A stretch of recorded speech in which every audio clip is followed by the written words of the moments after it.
devoir chaque année de se déplacer et de... À combien on va passer aujourd'hui? 1 heure, 1 heure et demie. On va se rappeler un petit peu, mais à combien eux, ils ont vécu, nos frères et sœurs ont vécu des années. C'est rien par rapport à tout ce qu'ils ont vécu. Alors, je vais m'adresser vraiment à Madame Volbus, notamment, qui a connu cette période-là, qui a malheureusement de la famille aussi qui était déportée. Et vraiment, voilà, chacun je ne connais pas exactement chaque personne, sa situation, sa famille, mais chacun se reconnaîtra, en plus particulièrement une personne dont la famille a été victime de cette chose-là. Eh bien, je voudrais vraiment leur dire quelque chose aujourd'hui. Shoah, qui signifie catastrophe en hébreu, est malheureusement entré dans le langage courant. Désignant l'extermination des Juifs pendant la Seconde Guerre mondiale, Shoah fait son apparition dans un quotidien israélien. Et là, David Ben Gourion, alors Premier ministre de l'État d'Israël, désignera un jour, Yom HaShoah, qui commémorera cette tragédie. On aurait aimé ne jamais avoir ce jour, ne jamais avoir vécu cette catastrophe, ce génocide qui a exterminé 6 millions de Juifs parce que nés Juifs. Depuis des centaines d'années, les Juifs ont été spoliés, pourchassés, exterminés et convertis de force. Les Assyriens, les Babyloniens, les Égyptiens, les Romains, les Grecs, les nazis. La liste est malheureusement trop longue. Dernièrement, je suis allé à Auschwitz pour faire ce devoir de mémoire. Choqué, étonné, triste, j'en suis pourtant ressorti plus fort. Plus fort car nos génocidaires ne sont plus là et nous sommes là. Là, fiers d'être juifs, français, israéliens, italiens, portugais, juifs de par le monde. En ce jour solennel, nous aurons tous une pensée pour nos disparus. Pour ma part, j'en aurai une particulière pour mon arrière-grand-père, Yankel Glixman, et les 225 membres de sa famille directe et indirecte qui ont été assassinés. Nous continuerons pour l'éternité à rappeler la mémoire de nos disparus, à raconter cette tragédie. Nous espérons que la France et toutes les écoles de la République n'oublieront jamais l'histoire, son histoire, car comme le disait l'historien Marc Bloch, l'incompréhension du présent naît fatalement de l'ignorance du passé. Je tenais à remercier de par leur présence, je ne sais pas s'ils sont arrivés, les représentants des cultes chrétiens et des cultes musulmans, leur dire qu'ils ont été nombreux à cacher et à sauver des juifs dans les églises et les mosquées de France. Des justes, nous leur en sommes reconnaissants. Avec l'aide de Dieu, la flamme juive ne disparaîtra jamais. Et en cette semaine de Yom HaShoah, on a rappelé le nom des milliers de juifs disparus parce que juifs. Merci. En réponse à cela, nous devons nous renforcer et nous dire que cette belle Torah qu'on a, c'est un cadeau extraordinaire que nous avons reçu. C'est un cadeau qui nous apprend en réalité, c'est un mode de vie. C'est des enseignements, c'est de l'étude. Eh bien, cette Torah, nous devons nous l'intégrer et l'enseigner autour de nous, car ça dévoile et fait jaillir de la lumière autour de nous. Alors cette réponse à ceux qui ont voulu nous anéantir et ceux qui ont voulu nous faire du mal, la réponse, c'est de continuer encore à faire Shabbat, à faire les fêtes, à rester dans, comme il a dit notre cher Larry, à chaque fois qu'il y a une fête, chaque période, chaque Shabbat, de se réunir ensemble, de faire un repas communautaire, repas familial, et au contraire de transmettre cela à nos enfants, car nous transmettons uniquement des bonnes valeurs, des valeurs de paix et des valeurs de joie à tout notre entourage et notre famille. Voilà, je souhaite à chacun vraiment de passer encore une fois ce moment de souvenir et de le transmettre encore une fois pour que jamais nous l'oublions. Voilà, encore une fois, merci à tous d'être venus aujourd'hui.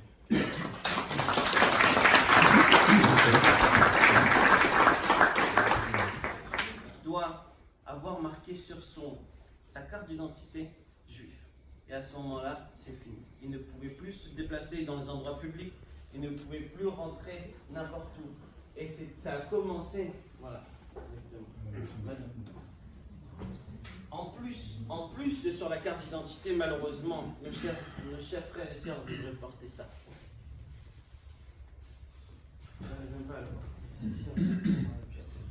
C'est tellement dur de savoir qu'on ne peut pas vivre, qu'on ne peut pas marcher dans la rue, faire les courses, sans qu'on se fasse remarquer, pointer du doigt.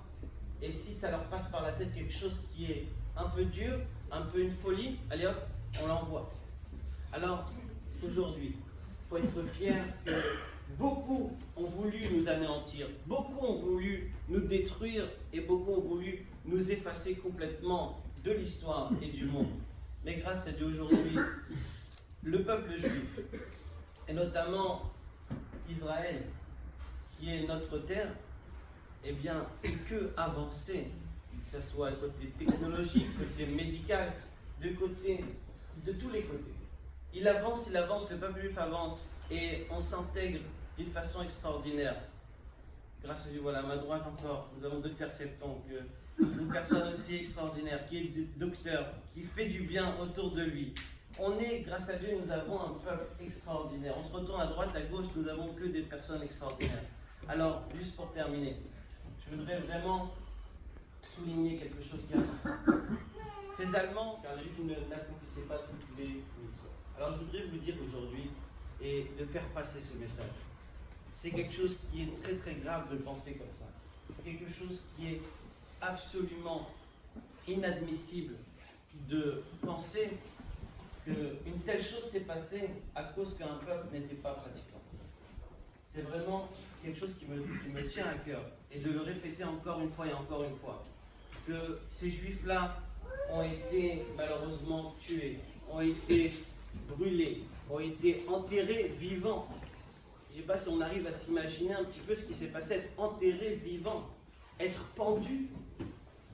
Si on développe un petit peu ce qui s'est passé, c'est quelque chose de vraiment très très grave. Alors, de dire que ça s'est passé car ils n'accomplissaient pas la Torah et les mitzvot, ça c'est vraiment quelque chose qu'il faut complètement enlever de la mémoire, et de dire que nous avons supporté tout ça, et vécu tout ça, et subi tout ça, uniquement parce que nous étions le fils de Steve Rassett, qui est le vice-président avec moi de la synagogue aujourd'hui. Et son grand-père a connu les camps. Donc à la demande de son grand-père, il a été sauvé. Et à la demande de son grand-père, il va raconter une petite histoire. Voilà.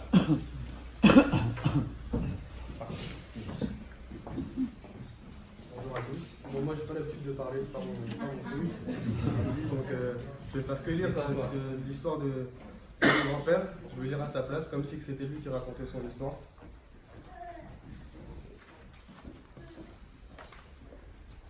Je suis né le 16 avril 1936 à Lens, dans le Pas-de-Calais, et ma sœur Bella le 29 avril 1941 à Châteaubriand.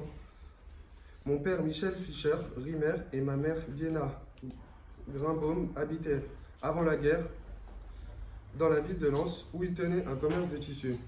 Durant l'exode des populations civiles, mes parents arrivèrent à Châteaubriand, où ils demeuraient 14 rue de la Vernisserie.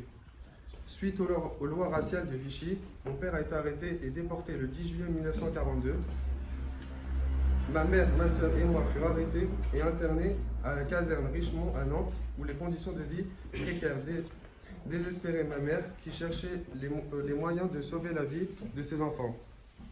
Elle a écrit à sa sœur Rachel Rosenblum pour lui faire part de son désarroi, mais en vain. Elle sera déportée le 10 octobre 1942. Une infirmière visiteuse de l'assistance publique, devant tant de chagrin, essaie de convaincre le responsable allemand du camp, le docteur Rupert, de sortir les enfants, mais il refuse, sous le prétexte de ne pas séparer les familles. Cette admirable infirmière insiste et réussit à obtenir l'autorisation de sortie. Les enfants Rimmer, ma sœur et moi, sont sauvés. Nous sommes confiés à As Pub, qui nous plaça chez des nourrices qui nous gardaient tout ce temps. Monsieur Auguste Mousson et son épouse Maria, anciens voisins des Rimmer, entreprirent les démarches pour nous recueillir. Grâce à eux, nous furent cachés durant toute l'occupation allemande, malgré le danger mortel pour leur famille. Se sachant dénoncés, la famille Mousson et nous durent se cacher chez des parents agriculteurs à 50 km de Châteaubriand. À la libération de la France, les Mousson, n'ayant aucune nouvelle de nos parents alors que leur décès était probable, mais non officiel, prirent la décision de nous prendre en charge par acte officiel du 25 mai 1946 au greffe du tribunal civil de Châteaubriand, afin d'être nommés administrateurs provisoires afin de gérer les intérêts des enfants Rimmer au mieux et leurs intérêts. Ce n'est qu'en fin 1946 que notre tante Rachel Rosenblum et son mari nous prirent en charge et devant l'impossibilité de nous loger, prirent la décision d'envoyer ma sœur Bella aux USA, où nous avions une nombreuse famille qui prirent en charge à sa majorité et son mariage. Elle vit aux USA avec son mari et ses 2 enfants et petits-enfants. Dès 1943, mon état de santé nécessite des hospitalisations et des opérations nombreuses et multiples durant de nombreuses années jusqu'à cette. 1953, une guérie, je peux mener une vie professionnelle et me marier avec Mireille Zoberman, qui est ma grand-mère, à Paris le 29 juin 1969. Nous avons 2 enfants, Carole ma mère et Philippe mon oncle, et 7 petits-enfants, dont moi. Nous avons fait en sorte que les époux Mousson soient honorés de la médaille des Justes le 19 janvier 1994. Malheureusement, après leur décès, et c'est leur fille Esther qui fut présente à la cérémonie présidée par le consul d'Israël et le président de l'Assemblée nationale, M. Philippe Séguin, à l'hôtel de la Salle à Paris. Voilà, juste pour vous dire que s'il n'y avait pas eu des Justes, on serait ni là moi, ni là mes frères, donc voilà.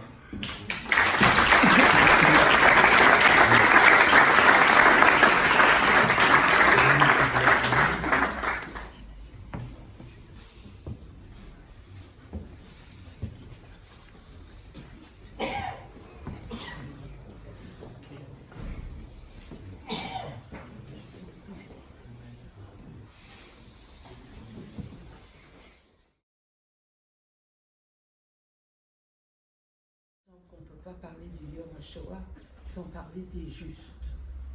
Et je voudrais vous dire 2 choses.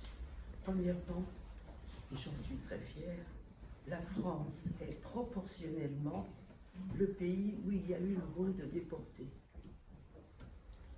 C'est un fait. Par rapport à l'Autriche, à la Pologne, on n'en parle même pas, mais la Belgique, la Hollande, proportionnellement, c'est en France qu'il y a eu le moins de déportés.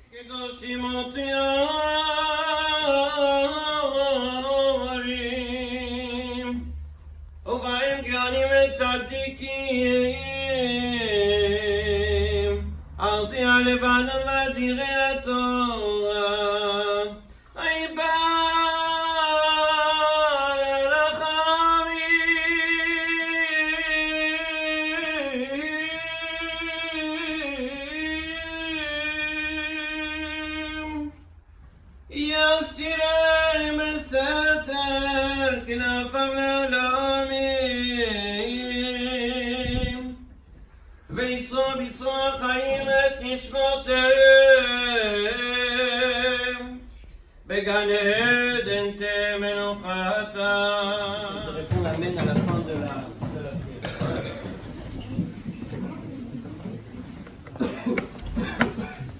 El Malé Rachamim Shochen Bameromim Dayan Almanot Vavietomim